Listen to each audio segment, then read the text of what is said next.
durna. Tamam kızım. Çınına gelme, dikkat aydıma gelme. Şu yanında ol suada sen aydıma ideyani bilmedik olsun. Hava. Men yanımda parniye gidip alacak şunu. Dur. Sen kasım düşürdün de menem gala zatası bayrağı da koy. Ya hakiki yemşikmiş kolar da izlerim aydıma mı? Han mikrofon ne? Ne aydıyan mayısı? Böyle bir var ha. Ayağından korkup bağırdı bana taygırı. Ya. İkinin arasına ayağını sürün lan. Ya böyle değil o. Senin aydıma mı? O ayağın sen tenen oğlum. Şu an birinci gidip görüyor. Aynen. Hava. Oğlum sen bir film ovanda kente vardın oğlum. Ne yaptın ay bizim oğlanın adamı? Film o varsa verme. Senin ovanda kadınlara bu varsa beni yırtıp tutsak oradan bilen aklı. Şöyle mi?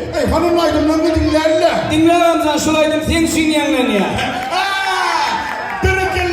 Saksı var maksim, ben bunu kodun maksim, şarkı kodun maksim. Başlayalım şu kodere, firmaksine paran etse de bir yok olarak onun sekip rakaydı. Ne bunlar? Sen aydınlarına hov veriyor mu? Ay baslandı da aydımı doğru hov verir mi? Şu tane min var mı? Kovuriyor mu? Baslandı da aydımı kıyırdı o kilo karnı şişir yani. Yok şu an sen şuna kendin değil mi? Da baslama aynı bastaya. Başlamak mı? Hani? Dördüm bastayı, eyvallah nasıl? Yazıda durduysa taktayım takalamıştı. Hey dördüm bastayı, eyvallah nasıl? Durun. Görülmesin ne diyelim? Görünmesin ne tamam o? Kaynattıran dedim hadi. Durun yırtık kalaştırdın gönlüm gari o. Ne mi kokuşak konuyan bu adamlar o? Dur yırtık kalamıştıydım. Ama yırtık kalaştırdın gönlüm gari. Ay bolup dur da oraya benim o da geydi hummanlar o. Ya başka rağaydım ay. Lila da sasanda titavadanda.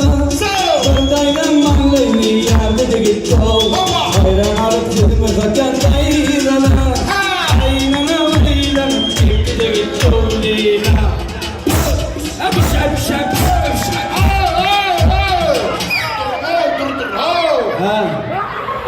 Ama bu instrument duracağım o. Ay bana da kalksana fiyatı çıkken. Gelmek gibi oturuyor bir başka rağaydım ne bu? Ho hindilerse kalana sevden neden ayıtlar bıraydınız? Ay şeyden o. Değil mi lan? Hani?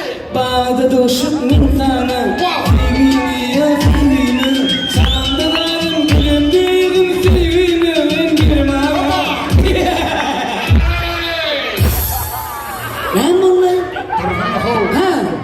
Anne bu yer aydım durdum. Hava? Namzolu benim atamın piyasaya çıkacak işe gelip. Şurada dediği ki Gülyanır taraftan geldi ki onun şehri yumurtka tavsırmanı diyelim. Ayçık olana kovaydım ayıp olmadan kayıt ol. Böyle başka indirelim. Hani başka Sıkılmadık gönlüm gitti hıyla. Seveyim çıkmadım lökeyla. Sayıtları bana gitti. Bu savaşta soğanı konso. Bilir bunlar içe. Karınca yok üzerce. Dur. Ha. Eyni. Oh. İnce bildi korkudan şu bilmi. Şimdi sana ince bildi korkuyor mu? İn sevil o mu var? Bu bilim sık dört sana in sevil çıkar ama. Şu diyenle bir Allah'ını yapavur devre ahiriydi o. Anzanın sena maytık beray maytık bedi faşi koşun. Mine maydım Beray aydım. beray. Abi ne var? Ne oynanı? İyi adamlar, mehriban adamlar, hepsinin oğlunun belli vasiymin, bırakanın laureatı. Ama zinan vasiyimiz için aydımıza da reyemliyetir be. Mennemize inanmıyor. Benim zinan mı? Zinandan vasiyimiz aydımıza da reyemliyetir be ya. Dinleyen bir insan, kolay. Aynen. Başına sırmıyla çıkar. Bırak bana ifin kolay yapılmak kolay. Öyle mi? Kovaydım lümlümle. Bey hereye düzgün bey. Ya yaman kovaydım o. Ay. Yine kurtu getire uğrayım bana. Hey, bana dinle gel yere. Bak. Oğlum bak ay. Ay, telefon kovağı ol yere. Ay. Bun.